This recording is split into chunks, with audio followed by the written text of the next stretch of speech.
Assalamualaikum warahmatullahi wabarakatuh.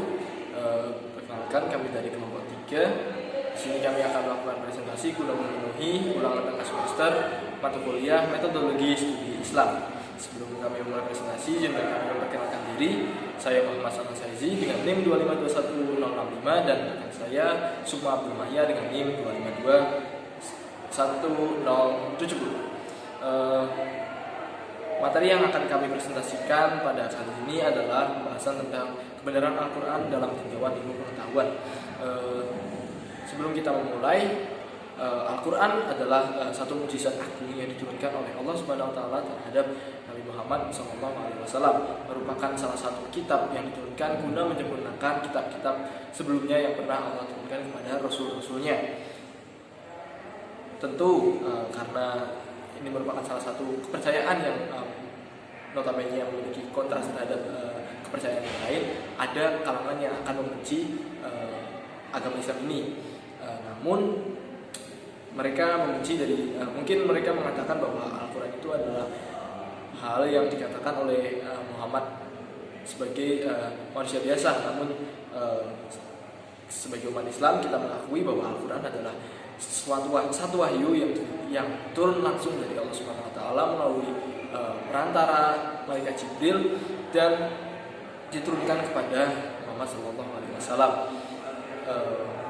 Dan Al-Quran ini tidak hanya menyangkut aspek-aspek tentang pedoman dalam mengajarkan bagaimana tata cara beragama, namun juga terdapat banyak ilmu pengetahuan di dalamnya. Dan berikut kita akan membahas beberapa di antaranya. Yang pertama ada tentang alam. Dalam Al-Quran, pembahasan tentang ilmu pengetahuan tentang alam sudah disebutkan. Banyak penemuan-penemuan modern yang ternyata sudah ada di dalam Al-Quran jauh sebelum penemuan tersebut ditemukan. Salah satunya adalah tentang alam, yaitu lapisan-lapisan atmosfer. Salah satu fakta tentang alam semesta sebagaimana dinyatakan dalam Al-Quran adalah bahwa langit terdiri dari 7 lapisan. Dan ini sesuai dengan fakta yang selama ini kita ketahui bahwa ada 7 lapisan atmosfer di angkasa. Sesuai dengan Quran Surat Al-Baqarah ayat 29 yang artinya dialah Allah yang menjadikan segala yang ada di bumi ini untuk kamu dan dia berkehendak menuju langit. Lalu dijadikannya 7 langit dan dia maha mengetahui segala sesuatu. Lalu fakta berikutnya yaitu tentang sungai di bawah laut.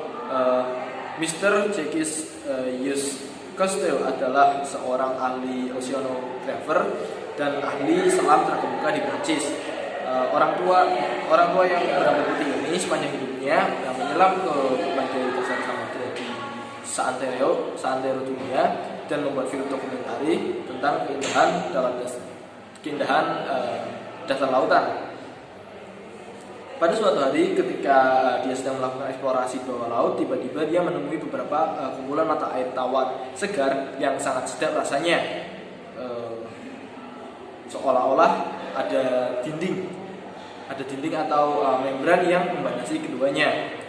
Maka hal ini sesuai dengan salah satu firman Allah yang tertuang dalam surat Al-Furqan yang artinya, dan dialah yang membiarkan dua laut mengalir berdampingan, yang ini tawar lagi segar dan yang lain masin lagi pahit, dan dia jadikan antara keduanya dinding dan batas yang mengenai. Quran Surat Al-Furqan ayat 53. Jadi salah satu penemuan dari Mr. Jacques ini adalah adanya sungai tawar di lautan, dan ternyata bahwa Allah sudah memfirmankan, sudah mewahyukan tentang adanya air tawar di tengah lautan tersebut dalam surat Al-Furqan ayat 53. Lalu yang selanjutnya kita masuk ke dalam ranah ilmu biologi. Fakta ilmu pengetahuan modern yang sudah terungkap dalam Al-Quran sejak lama. Yang pertama adalah tentang biologi pembungkusan tulang oleh otot. Sisi penting lain tentang informasi yang disebutkan dalam ayat-ayat Al-Quran adalah tahap-tahap pembentukan manusia dalam rahim ibu. Disebutkan dalam ayat tersebut bahwa dalam rahim ibu mulanya tulang-tulang terbentuk, lalu selanjutnya terbentuklah otot yang membungkus tulang-tulang tersebut. Disebutkan dalam surat Al-Mu'minun ayat 14 yang artinya kemudian air mani itu kami jadikan segumpal darah. Lalu segumpal darah itu kami jadikan segumpal daging, dan segumpal daging itu kami jadikan tulang belulang. Lalu tulang belulang itu kami bungkus dengan daging. Kemudian kami jadikan dia makhluk yang berbentuk lain. Maka Maha Suci Allah, Pencipta yang paling baik. Yang selanjutnya, materi selanjutnya akan disampaikan oleh rekan saya, Sukma Abdul.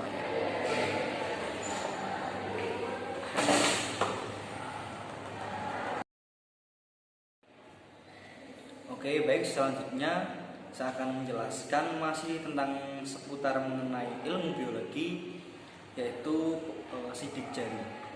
Setiap manusia memiliki ciri sidik jari yang unik dan berbeda antara satu dengan yang lainnya. Nah, keunikan sidik jari tersebut ditemukan pada abad ke-19. Sebelum penemuan itu, sidik jari hanya dianggap sebagai lengkungan biasa yang tidak memiliki arti sama sekali. Akan tetapi pada Al-Quran surat Al-Qiyamah ayat 3-4 menjelaskan tentang kekuasaan Allah untuk menyatukan kembali tulang belulang orang yang telah meninggal. Bahkan Allah juga mampu menyusun kembali ujung-ujung jarinya dengan sempurna. Kemudian tentang ilmu biologi selanjutnya, yaitu zigot yang menempel pada dinding rahim. Pada tahap awal perkembangannya, bayi di dalam rahim itu berbentuk zigot yang menempel pada rahim agar dapat menghisap sari-sari makanan dari darah ibu. Nah, zigot tersebut terlihat seperti sekerat daging, namun zigot tersebut tidak melewatkan tahap pertumbuhannya begitu saja. Ia melekat pada dinding rahim seperti akar yang kokoh menancap di bumi dengan cabangnya. Melalui hubungan semacam ini, zigot mampu mendapatkan zat-zat penting dari tubuh sang ibu bagi pertumbuhannya.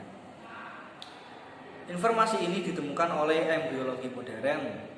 Ternyata telah dinyatakan dalam Al-Quran pada 14 abad yang lalu. Pada bagian ini, satu keajaiban penting dari Al-Quran itu telah terungkap. Saat merujuk pada zigot yang sedang tumbuh di rahim itu, Allah menggunakan kata alaq dalam Al-Quran. Iqra bismi rabbikal ladzi khalaq. Bismillahirrahmanirrahim. Iqra bismi rabbikal ladzi khalaq, khalaqal insana min alaq. Bacalah dengan menyebut nama Tuhanmu yang Maha Menciptakan. Dia telah menciptakan manusia dari alaq atau segumpal darah. Iqra wa rabbukal akram. Dan Tuhanmu lah yang Maha Pemurah. Al-Quran surat Al-Alaq ayat 1-3. Oke, setelah ilmu biologi yang kami jelaskan tadi, selanjutnya yaitu tentang ilmu fisika. Nah, jadi poin selanjutnya adalah relativitas waktu. Albert Einstein pada awal abad ke-20 berhasil menemukan teori relativitas waktu. Teori ini menjelaskan bahwa waktu ditentukan oleh massa dan kecepatan. Waktu dapat berubah sesuai dengan keadaannya, dan beberapa ayat di dalam Al-Quran juga telah mengisyaratkan adanya relativitas waktu ini, diantaranya dalam Al-Quran surat Al-Hajj ayat 47, surat As-Sajdah ayat 5, dan Al-Quran surat Al-Ma'arij ayat 4. Yang artinya, dan mereka telah meminta kepadamu agar azab itu disegerakan, padahal Allah sekali-kali tidak menyalahi janjinya. Sesungguhnya sehari di sisi Tuhanmu adalah seperti 1000 tahun menurut perhitungan. Al-Quran surat Al-Hajj ayat 47. Lalu surat Al-Ma'arij yang artinya malaikat-malaikat dan Jibril naik menghadap kepada Allah dalam sehari yang kadarnya 50.000 tahun. Al-Ma'arij ayat 4. Nah, beberapa Al-Quran lainnya juga menjelaskan manusia terkadang merasakan waktu yang secara berbeda.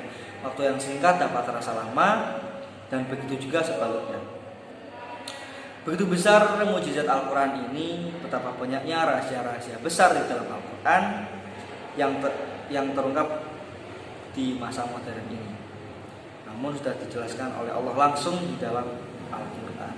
Nah, jika kita mau mengkaji lebih banyak lagi, mengkaji lebih dalam lagi mengenai ilmu Al-Quran atau fakta-fakta yang terdapat di dalam Al-Quran seputar ilmu pengetahuan, atas dasar itu kita patut mensyukuri salah satu mukjizat terbesar yang diturunkan kepada Rasulullah ini. Oke, mungkin sekian penjelasan materi dari kami, kurang lebih mohon maaf. Wassalamualaikum warahmatullahi wabarakatuh.